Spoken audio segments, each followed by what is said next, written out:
Headline by TheFriendlyRose. Summary. I'm with the Modern Heroes Gazette. I wanted to ask you both some questions. The reporter didn't even ask. She just stated what she wanted with a wide smile on her face. Then Shouto and Bakugou spoke at the same time. No way. Sure. Or a few drabbles about Class 1A interacting with the media as pros and mostly failing. Shouto knew he didn't have a good presence in interviews. This comment had been shared with him by his teachers and peers throughout his career at UA. He didn't mean to, and if he was going to be completely honest, he had no intentions of changing it. When he first went pro, the agency he started at forced him through media training classes and tried to get him to say things that would never come out of his mouth on a normal day. So when Bakugo and Midoriya opened their own agency 2 years later after graduation, he knew he had to work there. They of all people wouldn't prod him about his presence on camera, given how bad their own interviews were. On an unfortunate Tuesday afternoon, Shouto had just finished his patrol shift and was taking a long elevator ride down to the lobby of the agency. When he stepped out of the elevator, the one next to him opened, and Bakugo walked out. The blond man instantly rolled his eyes and tried to pick up his pace. Shouto matched it. "Good afternoon, Bakugo," he greeted. For a moment he thought he wouldn't get a response, but instead he got a grunt of acknowledgement. Better than nothing. "Any plans tonight?" None of your business, Icy Hot. Shouto decided he would never fully understand Bakugo, because not even a second after saying it, he held the door open with his boot for Shouto to walk through. As Shouto walked through it, Bakugo made a face that made it seem like Shouto was offending him. After all the years that they had known each other, Shouto learned to just let it go. They didn't even get a foot out of the building before a woman was rushing up to them. Bakugo looked truly offended by the woman's presence. It made Shouto feel better about the look he had received a second before. "What do you want?" Bakugo asked unkindly. The woman flinched, but gained her resolve quickly. "I'm with the Modern Heroes Gazette. I wanted to ask you both some questions." She didn't even ask. She just stated what she wanted with a smile on her face. Then Shouto and Bakugo spoke at the same time. "No way." Sure. They both turned to each other. For a second, Shouto thought that Bakugo might really kill him. The woman decided to take Shouto's answer. "Great." She shuffled through her notebook and flipped to a page with a few scribbles on it. "You two have worked on many missions together, and there are rumors that you have been seen together even when you're not working. Are you two friends?" They both answered in unison again. "Yes, we are." "No way in hell." This made the woman laugh, which made Katsuki's eye twitch. "How long have you two been friends?" This time Shouto was able to answer alone, because Bakugo was too consumed with his frustration to answer. "Probably since we did our provisional license training together. I think we learned to work together under pressure, in a very efficient way, which I can't say is something I have with a lot of other pro heroes that we work with." Bakugo elbowed him. "You already answered the damn question. Stop rambling." Shouto's head tilted just a bit. "Oh, was my answer too long?" The woman shook her head. "No, keep going. I'm interested in your answer." Even though he caught the murderous shine in Bakugo's eyes, he kept going. "As I was saying, we knew each other well at UA, so when they opened their agency, I asked if I could partner up with them. I knew Midoriya would say yes, because he already asked me to join. Surprisingly, Bakugo seemed almost violently excited when I said I was on board." The comment got him another elbow in the side, but this one actually hurt. Shouto wheezed out a breath. "Stop telling her about personal shit. That's what she's trying to get from you." The woman turned to Bakugo. "Would you like to make any comments, Dynamite?" "We're not friends. Icy Hot just has a habit of developing Stockholm Syndrome anytime he's around me for too long. Doesn't mean he doesn't kick ass as a hero. Is that enough for you?" The woman jotted down her notes in a notebook at a frightening speed and nodded with a spark of determination. The action made Bakugo's eyes soften just a bit, an action that Shouto was unsure if many other people would have noticed. "Fine, I'll give you one more thing. I'm the only other person on the planet that will play chess with him, so we play it between patrol shifts. It doesn't mean that we're friends, and I kick his ass every time." "Well, actually, there was that one time." Shouto cut in. Bakugo turned to him. "Shut up, I already gave her enough embarrassing shit. Let's fucking go already." The woman gave them both a smile. Thank you for giving me a piece of your time. Yeah, Bakugo said as they walked away from the woman. As soon as she turned the corner, he turned toward Shouto. You still around on Friday? Yes, did you pick a movie yet? This got Bakugo to grin. Hell yes I did. We're gonna watch 50 First Dates. Shouto hummed. I've never heard of that one. Sounds like a romantic comedy, though, so that sounds agreeable. Bakugo's face turned to deadpan. Of course it's a fucking rom-com. I thought that was the whole point, dumbass. When Shouto's expression refused to change, Bakugo let out a grunt of annoyance. We've been doing this once a month for years. Did you not realize the pattern? Shouto scrolled through his memories for a second, but didn't seem to come up with anything tangible. I thought we all had similar taste in movies. Bakugo got frustrated again, but it didn't feel threatening to Shouto. That's what we agreed on when we... Bakugo paused.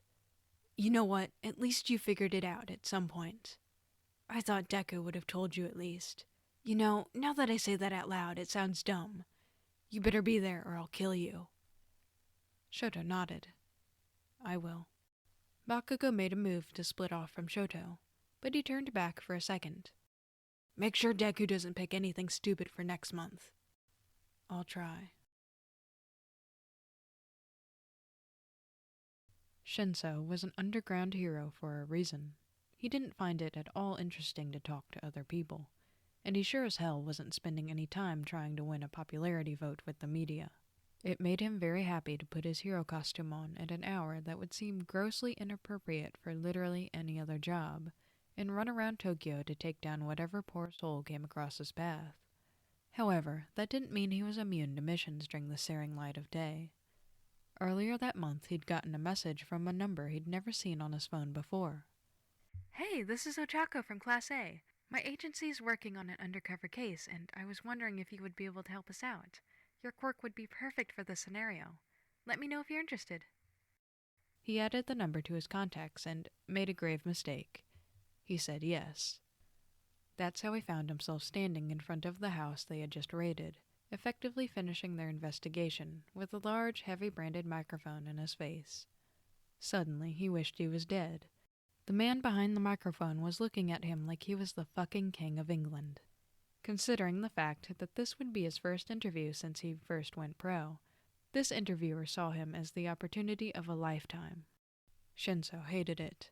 He looked behind him for anyone else that he fought with, but Bakugo was already pushing Shouto away from the microphone. He was alone. Good afternoon, Mind Reader. I'm happy we could get to you for an interview today. Can you tell us about this mission?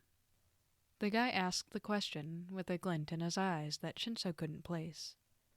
Oh, they asked me to come in because there was a guy whose quirk was voice-activated, and, they thought I would be best at taking him down, I guess.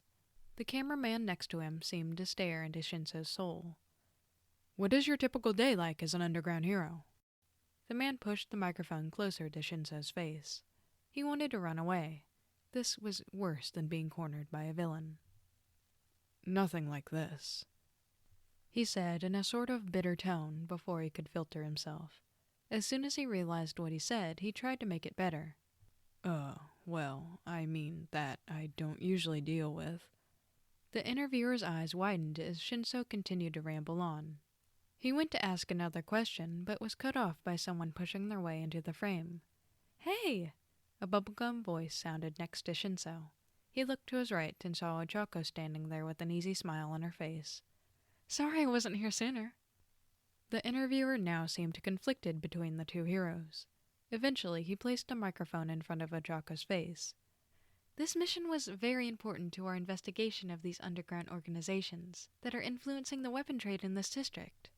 With what we've done today, we've taken down the head of the organization, and the rest of their bases should fall in the next few days. This answer didn't seem to excite the interviewer, but he still plastered a smile on his face.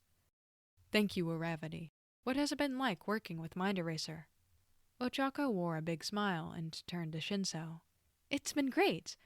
I know you usually don't take missions like this, but it's been great to have you on our team. You were invaluable to the mission. Shinso gave her his best attempt at a I really want to be here smile, but it came out flat. Yeah, glad to help any time. This turned the interviewer's full interest back to Shinso. The camera turned to him too, and Shinso tensed again. Does this mean the media will be seeing more of you, Mind Eraser? For a second, Shinso thought about lying, but then he thought about the ramifications of telling the media he was interested in talking to them, so he didn't even try to mask his feelings. Hell no. He knew that by saying those 2 words, there would be 20 articles written about his unprofessionalism within the next 24 hours. But he couldn't care less. All he cared about was that he never wanted to stare down the barrel of a camera like that ever again. He turned around and left Ochako with the man who was desperately calling out to the underground hero. Shinso didn't look back. Kirishima wasn't afraid of a lot of things. He liked to think he was a brave person. Bravery was manly, but that didn't mean he was immune to fear. And in this current moment, Kirishima was afraid. He had just put his best suit on and was sitting in a panel in front of what looked like hundreds of reporters that were all shouting their own questions at the 3 people sitting at the panel before them. During their days at UA, everyone in the class watched Aizawa do countless press conferences like this. They had no idea how he handled it so well. Kirishima felt like he was going to explode. Kirishima watched Midoriya shoot out of his seat. "Can we have one question at a time, please?" he asked, obviously very flustered. He waved his hands in front of him in a futile effort to calm down the crowd in front of him. It took almost a full minute, but the crowd of reporters eventually calmed down. Someone in the first row piped up. "What happened that made this mission fail?" Kirishima looked down at Midoriya, who didn't seem excited to speak again, then at Bakugo, who was obviously trying to keep a lid on his rage. So he took one for the team and stood up to answer the question. By the time we found the villain we were trying to locate, we knew that we wouldn't have enough people to fight him and make it out with all of our people. We already had losses before this point in the mission, and decided for everyone's safety that we had to walk away. Another reporter was quick to jump in and ask a question. "What about the safety of the civilians?" Other people seemed to agree, because the crowd erupted with murmurs. "They are our first priority, but the chances were that if we fought Switchback, we would have gotten more people hurt, and he still would have gotten away." A reporter from the back shot out a question. "Are the heroes supposed to be acting in their own self-interest?" This made Bakugo stand up from his seat and slam his hands on the table. Kirishima instantly sat down.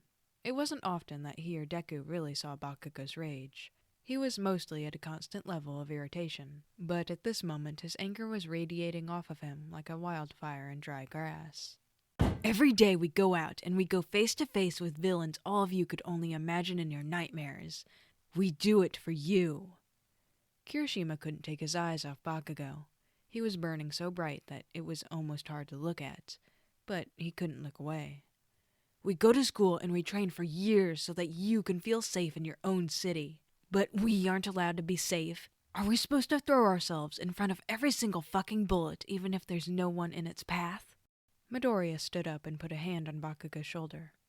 "Kachan, I know you—" Bakugo pushed the hand away. The gesture looked aggressive, but from Kirishima's angle, he saw how gentle it was. "Deku, someone died today." The reporters suddenly went silent. Bakugo turned back to them. "Today, my sidekick, Kickstart, died. She died for all of you." As he spoke, Bakugo's voice cracked. He took a second to swallow and take a breath. "Her name was Sugita Hanako, and she was one of the most capable people I have met in this field, and she was willing to die for this mission. She had a mother and a father and friends that cared about her. I take full credit for pulling everyone else out of that situation. I wasn't going to let that fucker take anyone else from us." Bakugo looked at the 2 heroes to his left. "Don't blame them. Blame me." This made Midoriya stand up. "No, Kachan, you did everything you could, and you were right. We can't keep losing people." His face was so serious it sent a chill down Kirishima's spine. "To any of the reporters here, I urge you to ask yourself why you're asking these questions. You want us to trip up and look bad so you can get more clicks on your article. But you don't really care about who we are as soon as you don't have anything to write about anymore. Yes, we failed today, but we didn't fail you. We failed Sugita, and I will never forget that. None of us will." Deku shook his head. We won't be taking any more questions today. As soon as he said it, the reporters were shouting. He seemed to not listen to them. Instead, he turned to Bakugo. Let's get out of here, okay? Bakugo gave him a reluctant nod, and they all filed out of the room. As soon as they couldn't hear shouting anymore, Bakugo stopped walking and made a sound that was reminiscent of a sob.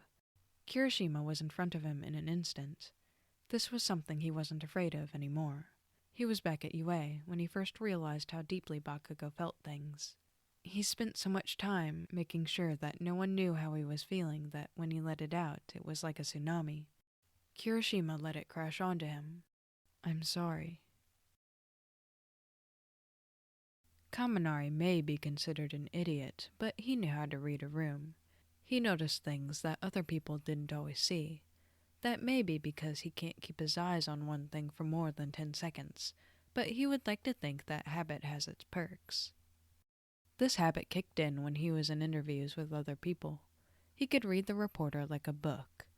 It was raining outside and he already wanted to go home, but he was stuck in front of a reporter with Jiro at his side. He could tell she also wanted to go home. But they knew that these interviews increased their visibility as heroes, and whether they'd like to admit it or not, they wanted the visibility. The reporter didn't seem all that excited about the interview.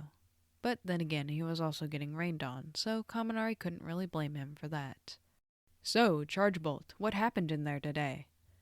Kaminari noticed the reporter only greeted him and didn't give Jiro a single glance.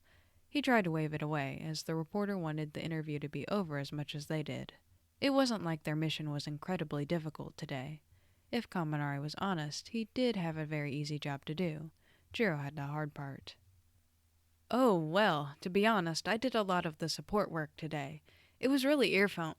The reporter was quick to cut him off. We could see your spark shining from outside the building, so we knew you were doing something. Kaminari frowned. He didn't want to be the only thing the press focused on. Just because he was the only one outside didn't mean that other people weren't doing things that were probably more important than what he did. Well, I know my quirk's flashy, but... This comment made the reporter excited. Yes, we always know when you're doing great work. It's like a beacon. Something about this made Jiro cut in. Can you let Chargebolt finish his answer? She was never afraid to say exactly what she was thinking to the press. This didn't make her very popular to interview, but it got her a lot of fans. The reporter decided to ignore her. Instead, he put the microphone in front of Kaminari again. He wasn't sure what to say, so he decided to finish his thought from before. Well, like I was saying, my quirk is flashy, but a lot of the time I use the support of the heroes at the center of the mission. Today I kept the force field alive so that the villains couldn't escape. I did that so that Earphone Jack could... Do you do a lot of jobs like this? The interviewer cut him off again. Kaminari snapped. Holy fuck, this was so annoying. I would happily do every job like this so that my very capable co-workers can be good at their jobs. Are you cutting me off so I can't get credit to them? Kaminari wasn't angry. In fact, he was smiling when he said that, but he was defensive of his people. He knew that he led his life by loyalty, and he wasn't sure if he could take one more word against the people he loved. Because they deserved the credit. Especially Earphone Jack. She led every hero today to make sure that we could locate the villains who were able to make themselves invisible. Without her, they would have never found those villains. You should really look at her instead. If you want to know about the mission today, you should ask her. The interviewer seemed shell-shocked. Even the cameraman seemed uncomfortable. After a moment, the reporter moved the microphone over to Jiro. She gave Kaminari a brief but effective smile. The reporter let her talk about the mission without interruption. Every time he tried to change the subject, Kaminari would give him a pointed smile, and he got right back to the point. After about 5 minutes, they wrapped up the interview. Once the camera was away, Jiro leaned forward to speak to the reporter. Next time you interview heroes, make sure you say hello to both of them, asshat. Then she took Kaminari's arm and pulled him away, hopefully back to their apartment, out of the rain and far away from asshat reporters. It was a sunny day, and for one of the first times in her life, Mina was having a good interview with someone from Heroics Daily. Almost every other time she had an interview with someone from this particular news organization, it had ended with Mina thinking her life as she knew it was over. Whether it was because they wanted her to confirm or deny ridiculous rumors or start to prod her about her personal life. Today she could feel the sun's warmth on her skin, and she was standing next to her best friend. The interviewer had just made them both laugh. Mina knew it was actually funny because Kirishima was having a hard time breathing next to her. "Do you guys always have fun like this on the field?" the reporter asks, with traces of laughter still lingering on her face. Mina stifles the rest of her giggles so she can answer the question. "Yeah, sometimes, depending on the mission and who we get to work with. I mean, anytime I work with Red Riot, we always end up laughing over something." Kirishima looked over at her, and they shared a knowing look that connected them through many memories of laughter over the comm devices. "We really shouldn't be allowed to work together. I'm obviously too funny. I'm a distraction," Kirishima said, cracking a confident smile. Mina had a phrase on the tip of her tongue that she knew she couldn't say. "Wow, Bakugo's rubbing off on you." It made a fond feeling grow in her chest. And she was sure that Kirishima would glow at the comment, but she knew that the blonde would not appreciate being brought up during an interview where he couldn't defend himself, so she kept it to herself. "Watch it, Red Riot. It seems like you've been spending too much time with Dynamite." The interviewer stole Mina's thoughts. Kirishima's face went red. "Yeah, I guess you're right." He rubbed the back of his neck. The interviewer took this as a win and moved on to the next question. "So, since you two obviously get along, do you ever hang out outside of work?" Usually this kind of question rubbed Mina the wrong way because they were usually trying to pry into her life and make everything public knowledge. But this time it seemed like the woman was genuinely asking because she wanted to know. "Yeah, of course. We get a lot of food together. Kiri is willing to try anything, so we try a lot of new things together." After she spoke, she realized that she just dropped Kirishima's nickname. She tensed and hoped the interviewer wouldn't comment on it. "So, what's it like dating Red Riot?" For a second, Mina thought the question was for someone else. She looked behind her but didn't see any familiar faces. Then, when she saw the reporter looking at her expectantly, she couldn't help herself. She laughed, and Kirishima laughed too, doubling over with the weight of his own laughter. By the time he had calmed down, he answered the question for Mina. "Oh God, please, don't let my boyfriend hear you say that." It took both Mina and the reporter a second, but when it clicked, they both stood up straight. Kirishima noticed this. His face dropped. "Is he behind me? Did he hear all that?"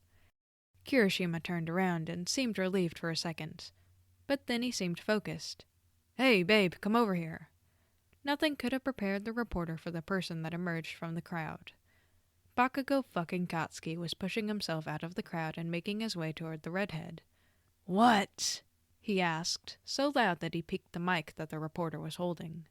He gave Bakugo an easy smile. "Well, they asked Mina if she was dating me, and I told him my boyfriend wouldn't appreciate that very much."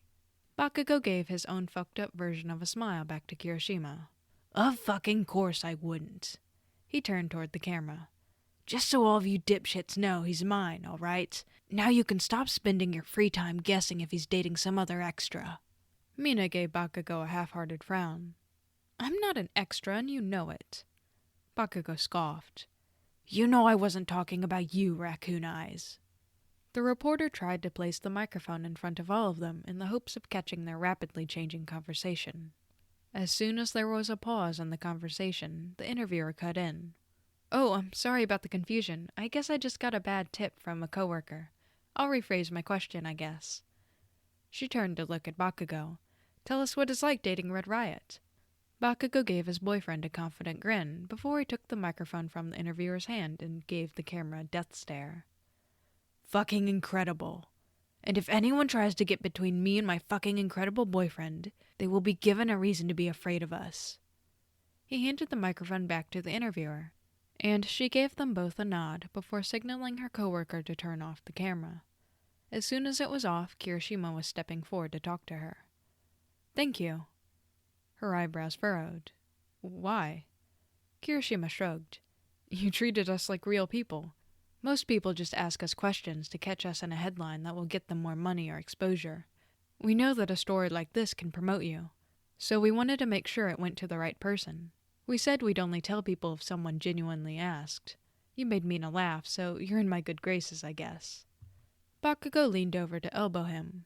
"Come on, let's get the fuck out of here before the news breaks. I want to still get dinner in peace."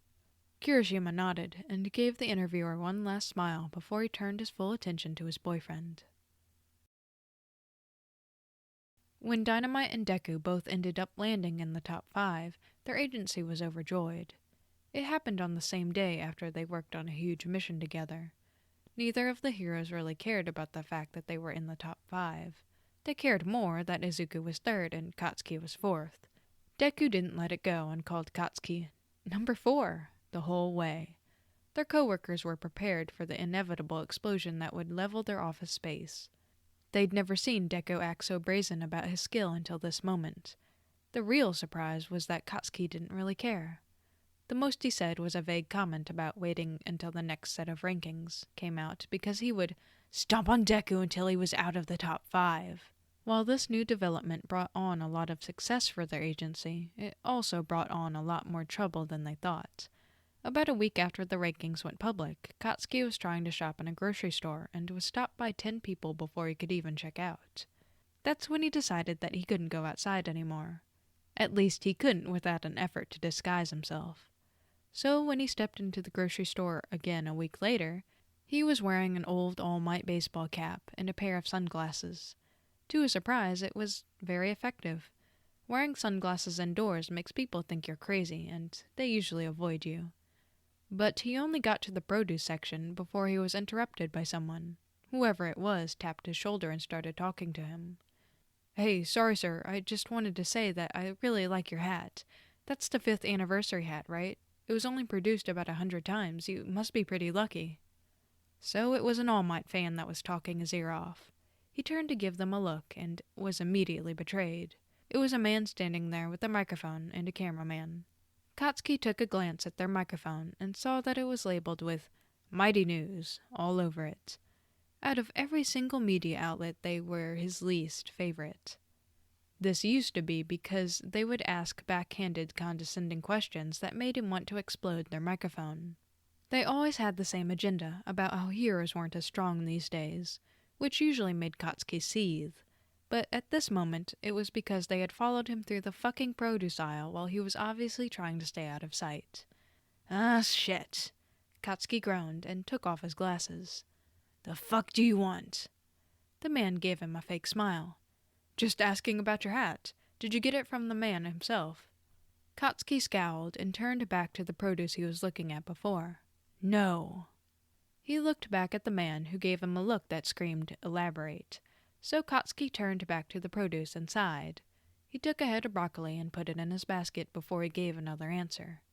"I got it at the original sale when I was 6. Deku and I waited 8 hours in the rain to get one of these, and they didn't even fit us back then. Had to wait 10 years for it to fit my head right." When he didn't get an immediate response, he turned back to the reporter and cameraman. "Is that it? Can I get my fucking groceries in peace now?" As soon as he took a step away, the reporter took a step closer to him. "No, sorry, we have another question for you." Bakugo stopped and turned back to him. He gave the reporter his best death glare, hoping to scare him off. It didn't work. But the reporter seemed to be uncomfortable. "Just tell me what it is so I can leave," Katsuki said, his patience wearing thin. "We're here to ask you about the files that were leaked to us from Aldera Middle School." At the name of his old middle school, a shock of fear went up Katsuki's spine, making him stand up straight. "So you do remember your old junior high?" Katsuki's heart began to race. He had a staring contest with the camera as he weighed his options. Whatever they found out from Aldera will get out whether or not they include this video. This will be the only time he can speak about this without it feeling like a defensive reaction. So he squared his shoulders and turned back to the reporter. "Course I remember. That place was a hellhole." The reporter adjusted his grip on the microphone and took a piece of paper out of his pocket. "We took some time to look into your past, and it seems like you had a pretty scary record during your middle school years. Is there anything you want to admit to our audience?" Katsuki tensed. He hated feeling like this, but he wanted to run. The whole situation made every single alarm ring in his head. "I was a pretty terrible person in middle school. That's what you want me to tell you, right? It's the truth. I was an awful kid." The answer made the reporter pause. Then he kept pushing. We were talking about specific incidents. These records hold a lot of details. We're giving you a chance to tell everyone your side of the story. What story? You have to be more specific than that. Katsuki saw the camera zoom in. We were given access to records that describe your consistent and aggressive bullying of other students. There are many statements from staff that describe you bullying other students, though, specifically a quirkless student named Midoriya Izuku. At the mention of Izuku's name, Katsuki felt the weight fall on his chest. He could never escape his past. It chased him like a rabid dog. Every time he thought he could move forward, his past came back to chase him and drag him back to the worst point in his life. He took a second to process his words, then spoke with confidence. Yes, I bullied Deku in middle school. It's something that I've never been proud of, and I hate myself for it every day that I breathe. He surprised himself with his own honesty. These were things he'd only ever said to Izuku, but if these records were going to come out, he had to say it. I was made to think that quirks were the only important thing in life because they were the only thing people noticed me for. Deku's quirk didn't show itself until the UA entrance exam, so he lived without one until then. Even without a quirk, Izuku was always better than me. I couldn't handle it, so I pushed him away. For some reason he forgives me because even now he's still better than me. The reporter was silent for a second. When Katsuki didn't say anything, they asked another question. Should a person with a history like yours be a hero? Katsuki shook his head and put on his sunglasses. That's not for me to decide. And it's definitely not for media shitheads like you to decide. But from my own life going out, doing my job every day and saving as many people as I can has made me feel better. Helping people lets me sleep at night. Katsuki made a move to get away from the camera, but he paused and turned back. If you're watching this, I'm sorry, Izuku. If there are any quirkless kids watching, there's nothing holding you back from doing whatever the fuck you want to do. No one should ever get in the way of that.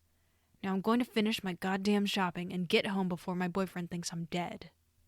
He gave the reporter another death glare. If you follow me around in a supermarket again, I promise I will kick your ass.